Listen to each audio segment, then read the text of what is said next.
আজকের গল্প সতীনের সংসার। লেখিকা কথা রহমান। পর্ব তৃতীয়, পর্ব চতুর্থ। প্রথম লোকটি বলল, শর্ত নং 3। এতক্ষণ পর্যন্ত যতগুলো মেয়ে এই পোস্টের জন্য ইন্টারভিউ দিতে এসেছে তারা কেউই এই শর্তটা মানেনি, তাই তারা এই কাজটি পায়নি। এবার দেখি আপনি সেটা মানতে পারেন কি না। প্রথম লোকটার কথা শুনে অধরা একটু ভয় পেয়ে গেল। কি শর্ত স্যার? আপনাকে বাসায় ফিরতে মাঝে মাঝে অনেক রাতও হয়ে যেতে পারে। কিন্তু কেন? এই কোম্পানির এমন অনেক ইনভেস্টর আছেন যারা ফরেনার। তারা রাতে নানা ধরনের পার্টি রাখেন যেগুলো আমাদেরকে অ্যাটেন্ড করতে হয়। আপনি যখন বসের পিএ হয়ে যাবেন তখন আপনাকেও এই পার্টিগুলো অ্যাটেন্ড করতে হবে। তখন আপনার বাড়ি ফিরতে অনেক রাত হয়ে যেতেই পারে। আর আমার সিকিউরিটি এই অফিসে আর কোম্পানির পার্টিগুলোতে আপনি ফুল সিকিউরিটেড, কিন্তু এই অফিসের বাইরে রাস্তাঘাটে আপনার নিরাপত্তা কর্তৃপক্ষ নিশ্চিত করবে না। এখন আপনি বলুন, আপনি কি এই শর্তে রাজি? কিছুক্ষণ ভেবে অধরা বলল, সরি স্যার, আমিও এই শর্তটা মানতে পারলাম না। আরেকবার ভেবে দেখুন। আমি নিজেকে নিয়ে ভাবছি না স্যার, আমি আমার পরিবারের কথা ভাবছি। আমার সাথে যদি খারাপ কিছু হয়ে যায় তাহলে আমার পরিবারেরও যথেষ্ট বদনাম হবে। তাই সরি স্যার, আমার পক্ষেও এই জবটা করা সম্ভব হবে না। Thank you. কথাগুলো এক নিঃশ্বাসে বলে অধরা চেয়ার থেকে উঠতে লাগলো। এমন সময় প্রথম লোকটি আবার বলল, ইমোশনস। এই ইমোশনগুলোর কারণেই মানুষকে অনেক কিছু হারাতে হয় জীবনে। আরেকবার ভেবে দেখতে পারেন। এটা ইমোশন নয় স্যার, এটা রিয়েলিটি। এটা আমাদের এখানকার সমাজের রিয়েলিটি। এটা আমাদের দেশের রিয়েলিটি, যেটা বদলাবে করেও আর বদলাচ্ছে না। আমার সিদ্ধান্তটা আমি আপনাদেরকে জানিয়ে দিয়েছি। আসি। অধরা সালাম দিয়ে অফিস থেকে বেরিয়ে গেল। মনটা খারাপ করে অনাথ আশ্রমে ফিরে আসে সে। অধরা যখন খুব ছোট তখন ওর বাবা মা একটা রোড অ্যাক্সিডেন্টে মারা যায়। তারপর ওর এক চাচা ওকে এই অনাথ আশ্রমে দিয়ে যায়। তখন থেকে অধরা এখানেই থাকে। রাজিয়া বেগম ও অনিল ঘোষ এই অনাথ আশ্রমটি পরিচালনা করেন। এখানে অধরার মতো আরও অনেকেই আছে। তারা সবাই অধরাকে অনেক ভালোবাসে। অধরা তাদেরকে অনেক ভালোবাসে। অধরা অনাথ আশ্রমের ভেতরে আসতেই পূর্ণিমা আপু বললেন, কিরে অধরা, ইন্টারভিউ কেমন হলো? আলো আপু সামনে এগিয়ে এসে বললেন, খালি হাতে এসেছো কেন? মিষ্টি কই? সবাইকে পাশ কাটিয়ে অধরা নিজের ঘরে যাচ্ছিল।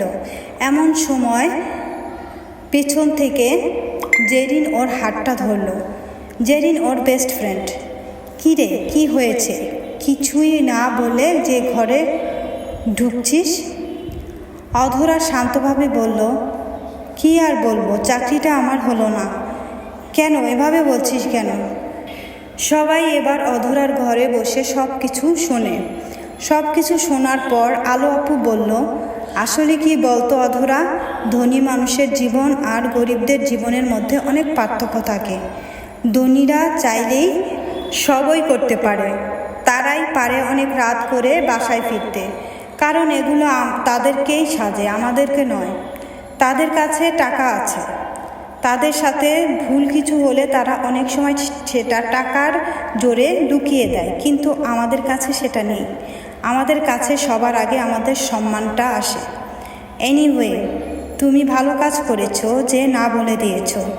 তুমি মন খারাপ করো না আপু, আল্লাহ তো আছেন। তুমি ঠিক একটা না একটা চাকরি পেয়ে যাবে। সবাই আলোকে সমর্থন করল। অধরার সাথে কিছু টুকিটাকি কথা বলে সবাই যার যার ঘরে চলে গেল। জেরিন ওকে বলল, শোন, বাদ দে এসব, যা হয়েছে হয়েছে, যা ফ্রেশ হয়ে নে, একটু পরেই খেতে ডাকবে। জেরিন চলে যাওয়ার পরে অধরা আর বেশি কিছু না ভেবে ফ্রেশ হয়ে খেতে চলে গেল। খাওয়া শেষে নিজের রুমে এসে লম্বা একটা ঘুম দিল। ঘুম ভাঙল একটা ফোনের আওয়াজ। ফোনটা হাতে নিয়ে দেখলো একটা অপরিচিত নাম্বার থেকে কল এসেছে। অপরিচিত নাম্বার থেকে কল ধরবো কি না ধরি, গুরুত্বপূর্ণ কিছু হতে পারে। কল রিসিভ করে আসসালামু আলাইকুম, কে বলছেন? ওপাশ থেকে একটি মেয়ে বলল, আপনি কি মিস অধরা ইসলাম? জি, কিন্তু কেন? আর আপনি কে?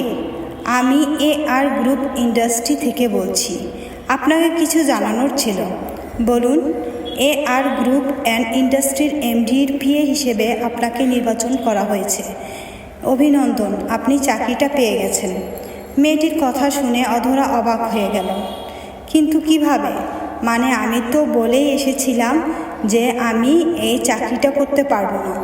তাহলে দেখুন, আমি তো কিছু জানি না, আমাকে শুধু আপনাকে জানাতে বলা হয়েছিল, তাই বললাম। কাল সকাল 8টার মধ্যে আপনি অফিসে জয়েন করবেন। মেয়েটি ফোনটা কেটে দিল।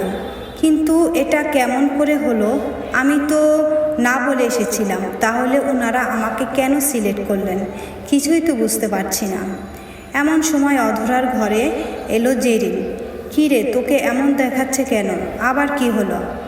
অধরা জেরিনকে সব খুলে বলল। সবটা শুনে জেরিন অনেক খুশি হয়ে গেল। আরে তা এতে তুই এত ভাবছিসটা কি? তোর তো খুশি হওয়া উচিত, এত ভালো একটা জব পেয়েছিস। খুশি হব কি করে জেরিন? আমি তো শেষের শর্তটা মানতে পারবো না। তাহলে এমন সময় রাজিয়া বেগম ঘরে এলেন। তাহলে কি অধরা মামুনি, তুমি এখানে? শোনো অধরা, এই পৃথিবীর কোনো কিছু যেমন কোনো মানুষের আদেশে হয় না, ঠিক তেমনি মানুষের জীবনের সব কিছু তার ইচ্ছে মতো হয় না। আসতে একটু রাত হয়ে যাবে ভেবে তুমি এত ভালো একটা চাকরি ছেড়ে দিচ্ছ? না মা, এমন করে না। আল্লাহ এত বড় সুযোগ জীবনে একবারই দেয়, সুযোগটা হাতছাড়া করো না মা। কাল কখন যেতে বলেছে? সকাল 8টায়। ঠিক আছে, তুমি যাবে কাল। ঠিক আছে মামুনি, তুমি যখন বলেছ তাহলে আমি যাব। রাজিয়া বেগম অধরার মাথায় হাত বুলিয়ে দিলেন। শোনা মেয়ে আমার। কথাটি বলে রাজিয়া বেগম চলে গেলেন। জেরিন বলল, দাঁড়া, সবাইকে এই খুশির খবরটা দিয়ে আসি।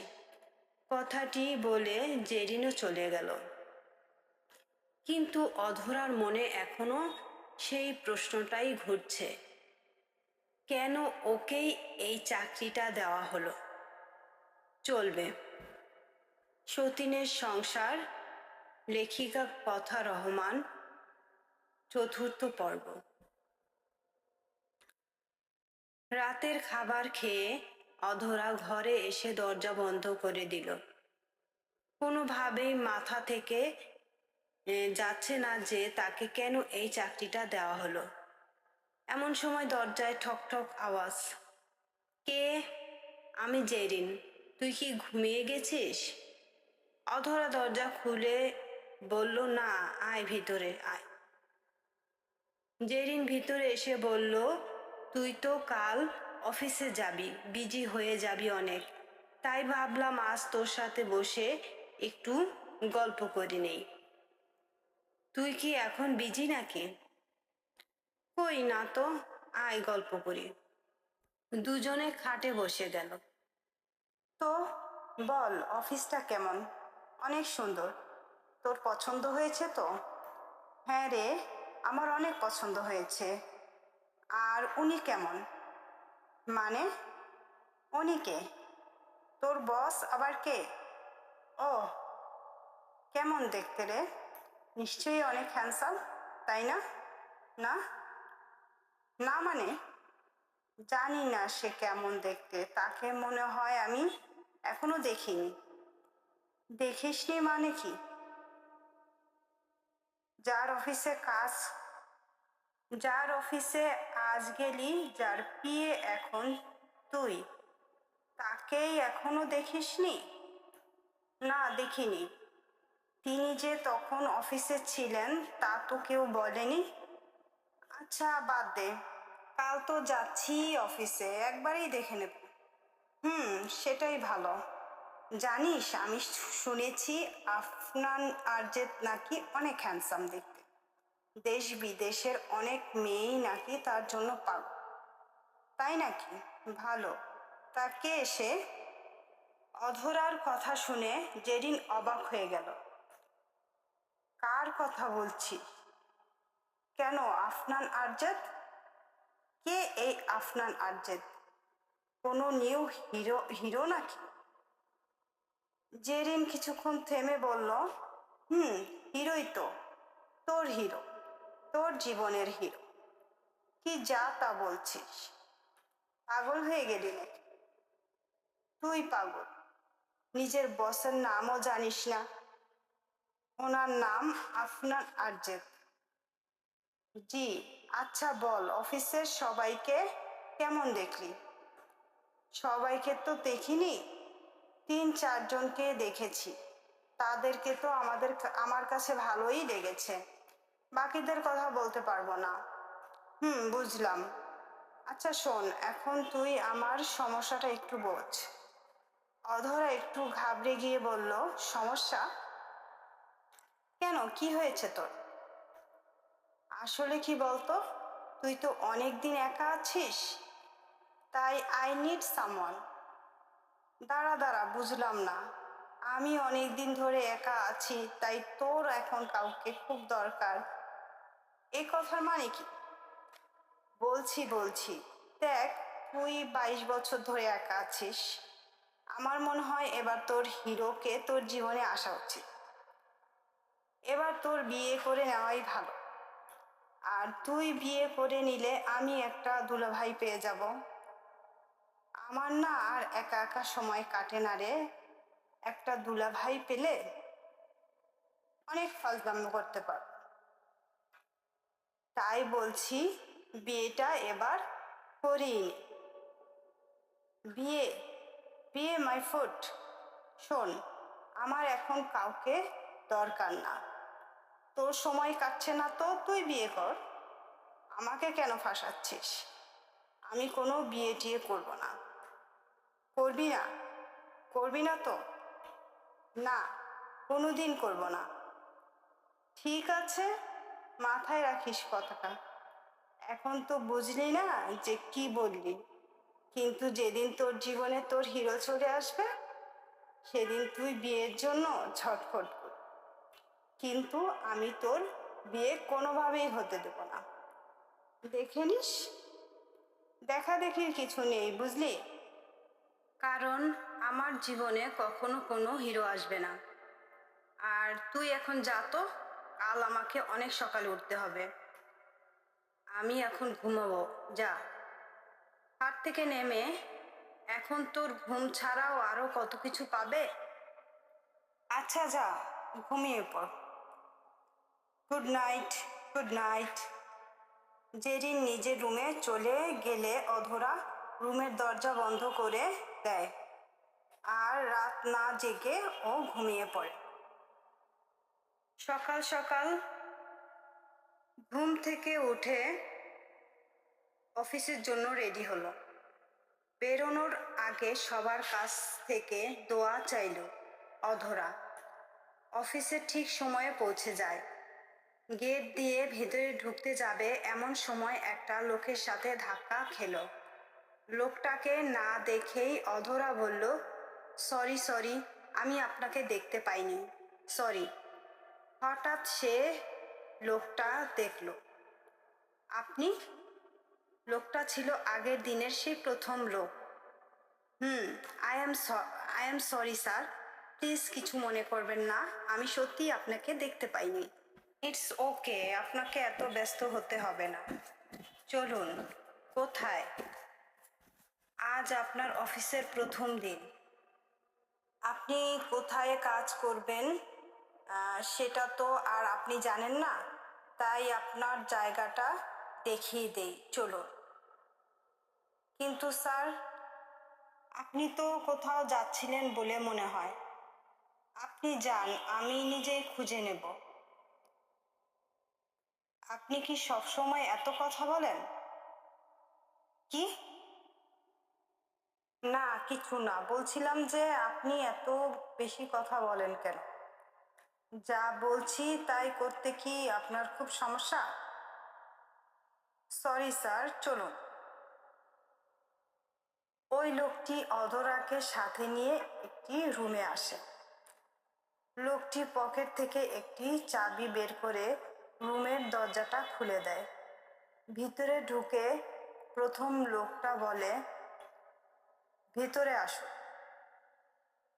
অধরা ভিতরে গেলে লোকটি ওই চাবিটা অধরার হাতে দিয়ে দেয়। চাবিটা আজ থেকে আপনার কাছেই রাখবেন, আর আজ থেকে এটাই আপনার কেবিন। আর ওই সামনের রুমটা। অধরা লোকটাকে তার কথা শেষ করতে না দিয়েই বলল, সামনের রুমটা আমার বসের, তাই তো? সেটা আমি বুঝতে পেরেছি। আচ্ছা স্যার, কখন আসবেন? অধরার প্রশ্নটা শুনে প্রথম লোকটা বেশ অবাক হয়ে ওর দিকে তাকালো। স্যার মানে? হ্যাঁ স্যার, এমডি স্যার আমার বস। উনি কখন আসবেন? আসবেন আসবেন, একটু পরেই চলে আসবেন। এখন আমি আসি। লোকটি চলে গেলে অধরা ওর কেবিনটা ভালো করে দেখতে থাকে। এমন সময় ওর ফোনটা বেজে উঠল।